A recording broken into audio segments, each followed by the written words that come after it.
So we've had this huge growth in the assistance workforce, but they're largely unrecognised, though very vocationally competent. Our project was really designed to assist school-based apprentices to connect to a greater degree back with their school. Many of our staff have English as a second language and find the program is too long-winded. They feel sleepy from all the talking at them, and the language used is not easy to follow. We wanted to complement our face-to-face training in active listening skills. Banjo's involvement in e-learning this year is purely just taking a lot of hard-copied manuals and systems and virtually putting them into a digital format. The business problem that we were trying to solve by doing this was we had stores in regional areas dispersed across Australia, and it was very hard and time-consuming to actually get trainers on site to do face-to-face training. Via this portal, we are able to measure the progress of all the staff as well as their franchisees and the amount of time that the franchisees are investing in their staff to get a certain outcome that we would like to achieve for the group. And that is a higher standard of operation. We can now keep them, retain them and educate them on the fly whilst on job, going from a baking trade right up to managerial. With so many volunteer lifesavers spread across the state, we need to find innovative ways to train them and to ultimately get them on the beach doing what they do best, which is saving lives. It has resulted in a blended approach to the bronze medallion. Putting assessment online, we were really able to cut down a lot of those tedious tasks that our trainers and assessors just couldn't find the time to do. Hi, my name's Fiona Tyson. I'm a trainer and assessor for CAPS RTO. We're currently producing an e-learning resource for night patrol workers. I use a friendly introduction into working for night patrol that involves visual, drawing, storytelling. The e-learning resource will provide new workers to the industry with the relevant information regarding personal safety and Well, the learning group is targeted at staff at cultural institutions, and specifically we're focused on the Adelaide Zoo. So our project was essentially about learning for sustainability. It was about linking up students and teachers and the community in an online open source wiki called Wet Paint. A typical student is an industry student, doesn't know anything about e-learning. They've all studied before, they're all working, but they don't know anything about the computer. So learning online is like, well... The main focus is re-engaging previously disengaged youth back into education. The project is to look at our existing Green Plumber program, which has been very successful over the last 7 or 8 years. The business problem that all plumbers face out there is, the sustainability area in our industry has moved very quickly over the last 5 or 6 years. Plumbers traditionally were trained on water supply and very little energy use. It was more about the practical hands-on plumbing skills.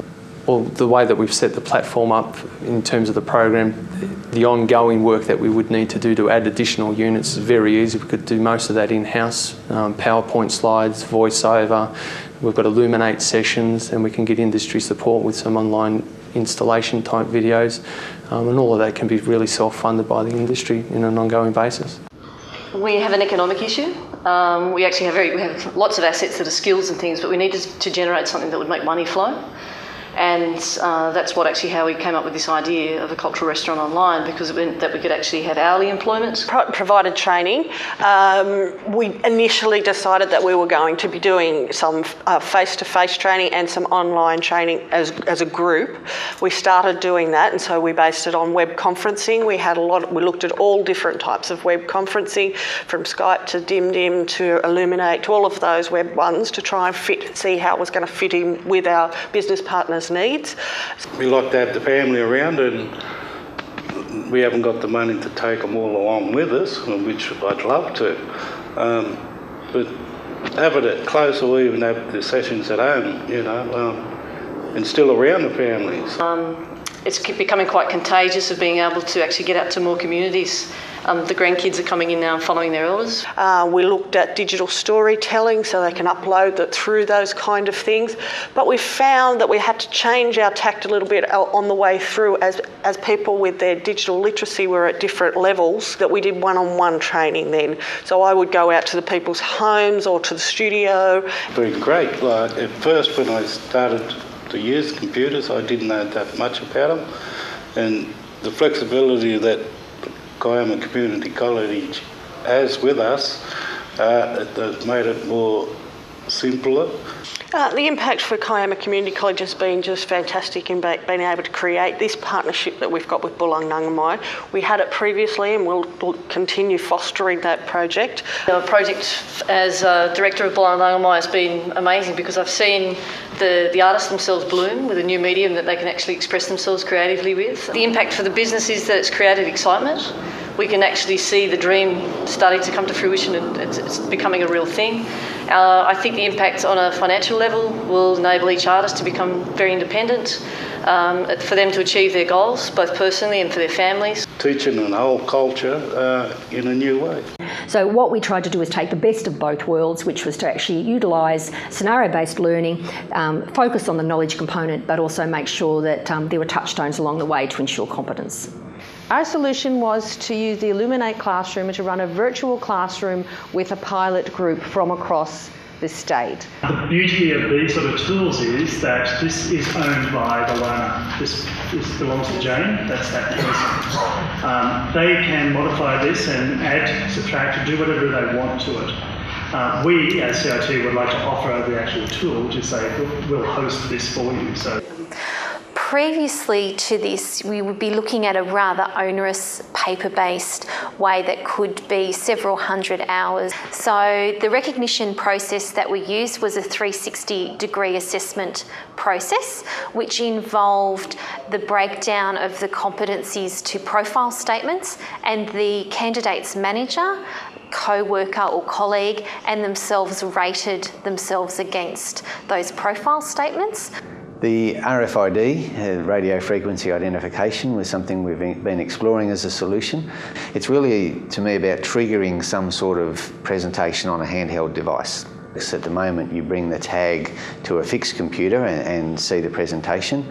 The ideal down the track would be to do it the other way around, where you take the device to the tag. We ended up with sort of a toolbox-like CD. Instead of it just being this CD that someone could just flick through and read through the information. He wanted it to create an opportunity for discussion and facilitation amongst the squadron members. So we're trying to enable them to be able to achieve is through the use of providing the content on the mobile devices that they can use them within the settings in which they work, and that will therefore inform their work in terms of general day-to-day and training needs. The project this year was working with a group of what we call settlement information officers, working with them and their trainer to look at how we could use e-learning to support particularly assessments. They all come from migrant backgrounds and they've got varying levels of education.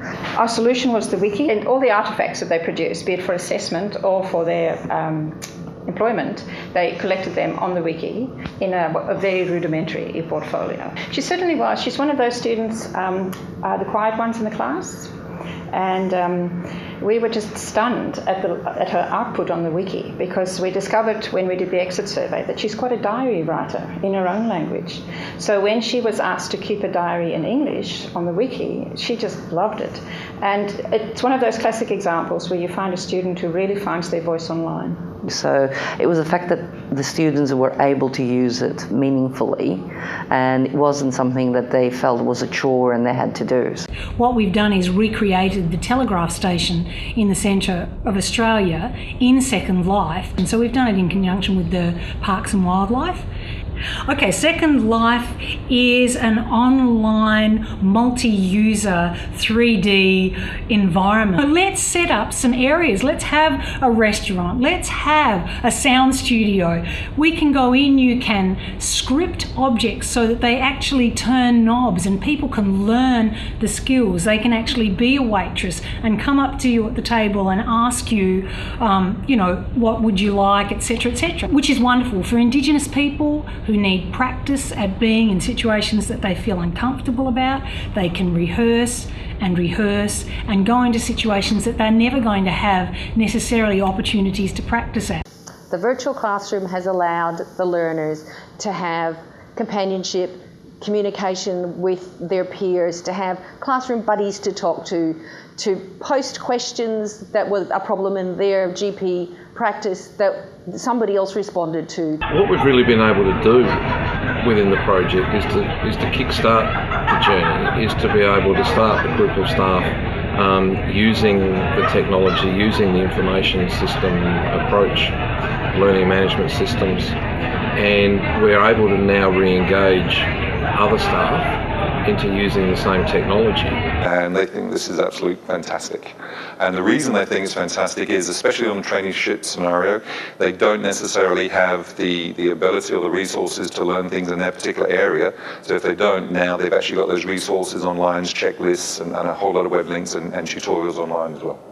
They perceive that the benefits will be that they will, first of all, some of the nurses will be upskilled by stealth in the area of IT. Second, they'll be able to get far higher compliance rates. Sometimes during class you're frustrated because you're trying to describe how things should work, and this now gives you an online tool when they can click on flash animation, and it actually, because electrical, you can't see it, you can't hear it, you can't smell it, as they say, but it's there. And this gives you a chance to actually show what's going on inside a conductor.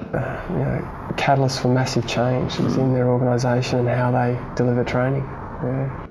That excited me, that we actually took the technology and we were able to convey the program well enough to the students for them to do really well. And we also satisfied the Cisco QA requirements. And one of the students wouldn't say anything, or not much at all. This particular student went from not saying much to not only saying a lot, but also putting their hand up to facilitate a similar course for his peers next year.